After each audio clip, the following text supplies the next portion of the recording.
আসসালামু আলাইকুম। একটা দেশ যার জনসংখ্যা মাত্র ১,৮৫,০০০, সে দেশটার নাম কুরাসাও। সে দেশটা মূলত একটা ক্যারিবিয়ান দ্বীপপুঞ্জের অংশ।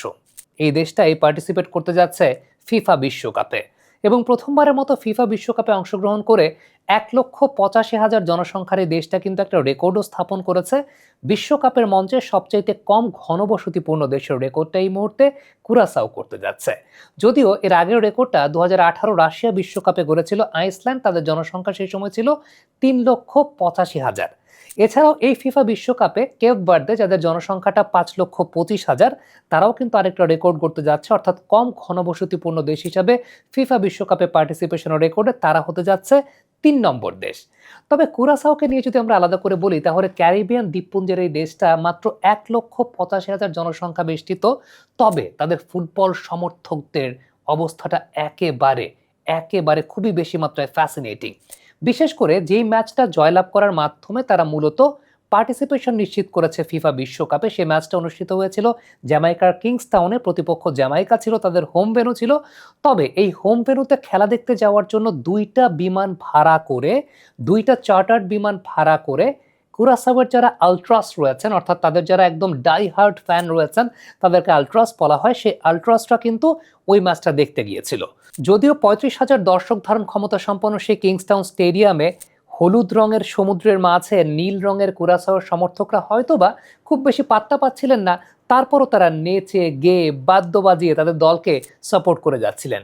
এবং বেশ কয়েকটা ভিডিও কিন্তু সোশ্যাল মিডিয়ায় পরবর্তী সময় পোস্ট হয়েছিল, যেখানে কুরাসাওতে তাদের সমর্থক যারা ছিলেন যেভাবে রাস্তায় নেমে এসেছিলেন, যেভাবে তারা দলকে সমর্থন জানাচ্ছিলেন। কারণ মাত্র ১,৮৫,০০০ জনসংখ্যার এই দেশটা ফিফা বিশ্বকাপে প্রথমবারের মতো পার্টিসিপেট করতে যাচ্ছে, অবশ্যই সেটা তাদের জন্য একটা অনেক বড় অর্জন।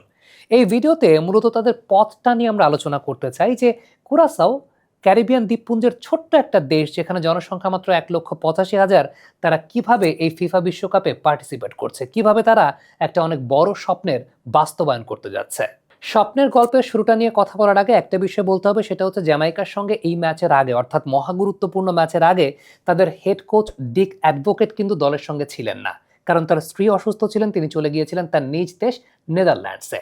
তবে ম্যাচের পুরোটার সময় তিনি তার সহকারীদের সঙ্গে কথা বলেছেন, কমিউনিকেট করেছেন, এবং সবচেয়ে ইম্পর্টেন্ট যে ব্যাপারটা সেটা হচ্ছে, এবং সেটা পরবর্তী সময় তাদের পত্রপত্রিকাগুলোতে ফিচারও হয়েছে, তিনি একটা টেক্সট মেসেজ পাঠিয়েছিলেন তার সহকারীকে, যেখানে তিনি বলেছিলেন অবিশ্বাস্য একটা অনেক বড় স্বপ্নের বাস্তবায়ন। ৭৮ বছর বয়সী এই কোচ কিন্তু বিশ্ব ফুটবলে খুব পরিচিত একজন কোচ। তিনি বলছিলেন যে অবিশ্বাস্য এমন একজন কোচ এই কথা বলছেন, যিনি বিশ্ব ফুটবলে প্রায় ৪ দশকের বেশি সময় পার করে ফেলেছেন। ১৯৯৪ বিশ্বকাপে তিনি নেদারল্যান্ডস দলের কোচ ছিলেন, ২০০৬ বিশ্বকাপে দক্ষিণ কোরিয়া দলের কোচ ছিলেন, ২০১২ সালের ইউরোতে তিনি রাশিয়া দলের কোচ ছিলেন। তার মানে টপ সার্কিটের ফুটবল তিনি অনেক দেখেছেন, টপ সার্কিটের ফুটবলে তিনি অনেক পার্টিসিপেট করেছেন। তবে তার মুখ দিয়েও এরকম অবিশ্বাস্য কথা যখন শোনা গেছে, তার মানে বুঝতে হবে এর একটা অনেক বড় ব্যাক স্টোরি আছে। এবং সে ব্যাক স্টোরিটা মূলত শুরু হয়েছিল ২০২৩ সালে, যখন এই কোচ প্রথম জাতীয় দলের দায়িত্ব নিয়েছিলেন। কুরাসাও ফুটবল ফেডারেশনের সভাপতি গিলবার্ট মার্টিনা ২০২৩ সালের আগস্টে প্রথম অ্যাডভোকেটের সঙ্গে কথা বলেন। মার্টিনা অ্যাডভোকেটের কাছে তাদের পরিকল্পনার কথা বলেন। অ্যাডভোকেট বলেন, আমরা যদি ওই খেলোয়াড়দের আনতে পারি তাহলে আমরা বিশ্বকাপে যেতে পারবো। ওই খেলোয়াড় বলতে কাদেরকে বুঝিয়েছেন সেই ব্যাপারে একটু পরে বলছি। তবে পরবর্তী সময় মার্টিনা পাল্টা প্রশ্ন করেছিলেন অ্যাডভোকেটকে, আচ্ছা স্যার, আমি কি স্পন্সরশিপের জন্য আপনার নাম ব্যবহার করতে পারি?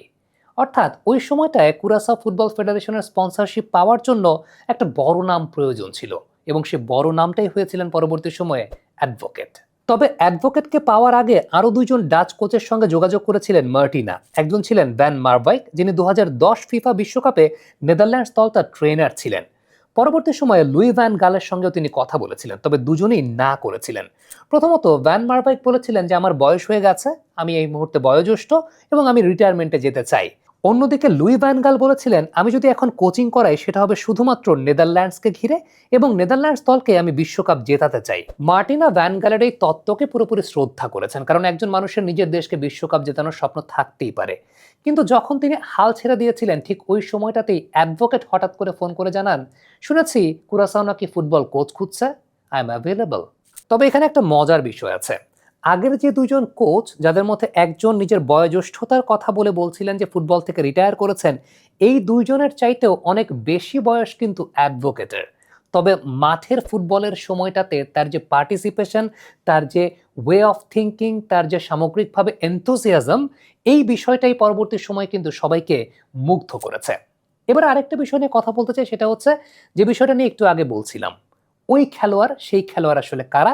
সেই খেলোয়াড় মূলত নেদারল্যান্ডসের খেলোয়াড়রা। কারণ এই যে দ্বীপটা, ক্যারিবিয়ান দ্বীপপুঞ্জ যেটাকে আমরা বলছি যে কুরাসাও, এই দ্বীপটা মূলত কিন্তু নেদারল্যান্ডসের অংশ ছিল।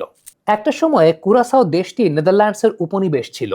এখনও সেই সম্পর্ককে কাজে লাগিয়ে নেদারল্যান্ডসে বেড়ে ওঠা কুরাসাও বংশোদ্ভূত খেলোয়াড়দেরকে দলে নিয়েই মূলত এই দলটা গঠন করা হয়েছে। এবং কুরাসাও বর্তমান সময়ে একটা স্বাধীন স্বতন্ত্র দেশ হলেও সেটা কিন্তু কিংডম অফ নেদারল্যান্ডসের একটা কনস্টিটিউয়েন্ট হিসেবেই এখনো আছে। এবং সেই সুযোগটাকে কাজে লাগিয়েই কিন্তু মূলত নেদারল্যান্ডসের যে সমস্ত প্লেয়াররা হয়তোবা নেদারল্যান্ডস জাতীয় দলের সুযোগ পাচ্ছেন না বা নেদারল্যান্ডসের টপ সার্কিটের ফুটবলের সুযোগ পাচ্ছেন না, সে সমস্ত ফুটবলারদেরকেই সার্চিং করে করে কুরাসাও দলে অন্তর্ভুক্ত করা হচ্ছে। বর্তমান কুরাসাও দলটার একজন মাত্র ফুটবলার রয়েছেন যার নামটা হচ্ছে তাহিদ চং। তিনি শুধুমাত্র কুরাসাওতে জন্মগ্রহণ করেছেন, আর বাদ বাকি প্রত্যেকটা ফুটবলারই জন্মগ্রহণ করেছেন নেদারল্যান্ডসে, যাদের মূলত কুরাসাওয়ের একটা হেরিটেজ রয়েছে। এই দলটার সবচেয়ে পরিচিত মুখ লিয়ান্দ্রো বাকুনা, যিনি অ্যাস্টন ভিলার সাবেক মিডফিল্ডার। তার ভাই জুনিনিও বাকুনাও দলে আছেন। এছাড়াও ডিনগড়ের ছেলে কেঞ্জিগড়েও এই দলটাতে রয়েছেন। সাম্প্রতিক সময়ে মার্টিনা একটা সাক্ষাৎকারে বলেছিলেন যে তাদের এই স্বপ্নের শুরুটা মূলত হয়েছিল 2004 সালে, যখন তারা মূলত নেদারল্যান্ডস থেকে ফুটবলার এনে কুরাসাও জাতীয় দলটা গঠন করার সিদ্ধান্ত নিয়েছিলেন। কারণ তার আগ পর্যন্ত কুরাসাওতে ফুটবলটা খুব একটা প্রফেশনাল ছিল না। পরবর্তী সময় তারা ডিসাইড করেছিলেন যেহেতু কিংডম অফ নেদারল্যান্ডসেরই একটা পার্ট কুরাসাও দেশটা, সুতরাং ওয়াই নট তারা নেদারল্যান্ডস থেকে ফুটবলারদেরকে নিয়ে এসে কুরাসাও দলটাকে সমৃদ্ধ করেন, যাদের কুরাসাওয়ের সঙ্গে একটা বড় ধরনের হেরিটেজের সম্পর্ক রয়েছে। এবং এই ভেবেই পরবর্তী সময় থেকে কিন্তু কুরাসাও জাতীয় দলটা গঠন করা শুরু হয় এবং তার মাধ্যমে আজকে 2026 বিশ্বকাপে এসে তারা পার্টিসিপেট করছে। শুরুতে এটা শুধুমাত্র একটা স্বপ্ন ছিল। তারা এমন খেলোয়াড়দের প্রমোট করছিলেন যারা নেদারল্যান্ডসের হয়ে জায়গা পেত না কিন্তু তাদের দলের হয়ে খেলতে পারত। বর্তমানে সেটা বাস্তবে পরিণত হয়েছে। মূলত নেদারল্যান্ডসেই অনেকে আছেন যাদের ম্যাক্সিমাম পরিবার এখনো কুরাসাওতেই বসবাস করে। দাদা দাদি আত্মীয়রা তারা সবাই কিন্তু তাদেরকে ঘিরে আছে। তাই নেদারল্যান্ডস এবং কুরাসাও প্রত্যেকের জন্যই কিন্তু এই পুরো বিষয়টা অনেক বেশি মাত্রায় আবেগের।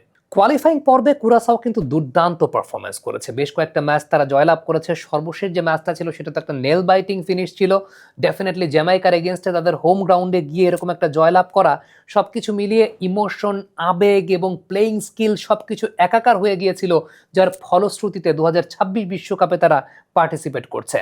ম্যাচগুলোর রেজাল্ট নিয়ে যদি আমরা একটু কথা বলি তাহলে হাইতি, সেন্ট লুসিয়া, আরুবা, বার্বাডোসকে হারিয়ে গ্রুপের সব ম্যাচ তারা জেতে।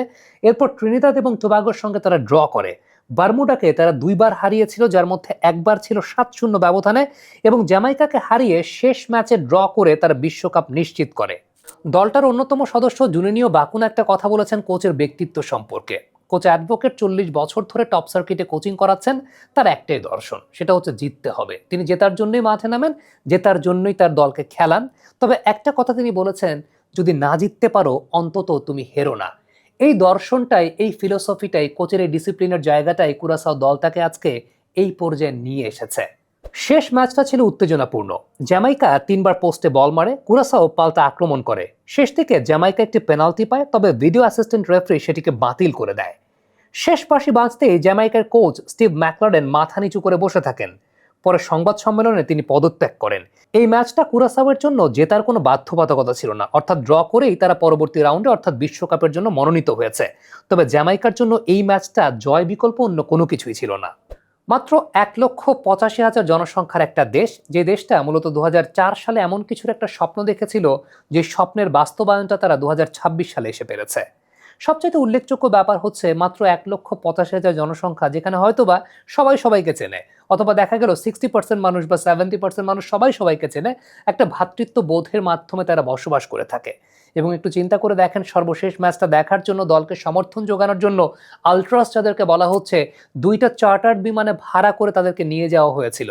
এবং তাদের ক্যাপ্টেন, কুরাসাওয়ার ক্যাপ্টেন একটা কথা বলেছেন, এই আলট্রাসটা যদি মাঠে না থাকে তারা খেলাটা একেবারেই জমাতে পারেন না। অর্থাৎ ওই সময়টা দেখা যায় একটা মনস্তাত্ত্বিক প্রেশারে তারা ভুগে থাকেন, এবং এই মনস্তাত্ত্বিক প্রেশারটা দূর করার জন্যই এই দর্শক, এই সমর্থকদের সমর্থনটা তাদের জন্য একটা টনিক হিসাবে কাজ করে। Let's hope for the best. আমাদের বাংলাদেশেও তো আলট্রাস আছে, আমাদের বাংলাদেশেও তো ফুটবল সমর্থকরা আছেন। প্রত্যেকে মিলেমিশে একসঙ্গে যদি বাংলাদেশের ফুটবলটাকে আপলিফট করার চেষ্টা করেন, স্ট্যান্ডার্ডটাকে আপলিফট করার চেষ্টা করেন, অবশ্যই বাংলাদেশ ফুটবলও এগিয়ে যাবে বলে আমার বিশ্বাস। তবে এক্ষেত্রে সবার আগে যে বিষয়টা প্রয়োজন সেটা হচ্ছে ভিশন, স্বপ্ন এবং সেই সঙ্গে সততার জায়গাটা। সততাই পারে একমাত্র প্রত্যেকটা ভিশনকে সাকসেসফুল করতে। দেখেন, আমরা সবসময় একটা কথা বলি, ভিশন, মিশন, অ্যাকশন। আপনার যখন একটা ভিশন থাকবে, সেই ভিশন অনুযায়ী আপনাকে মিশন সেট করতে হবে এবং সেই মিশন অনুযায়ী আপনাকে প্ল্যান অফ অ্যাকশন সেট করতে হবে এবং সেই প্ল্যান অফ অ্যাকশনে সবচাইতে বড় যে বিষয়টা সেটা হচ্ছে স্বচ্ছতা, জবাবদিহিতা এবং সততার জায়গাটা। আশা করছি বাংলাদেশের প্রত্যেকটা ক্ষেত্রে সেই স্বচ্ছতা, জবাবদিহিতা, সততার জায়গাটা থাকবে। Thank you.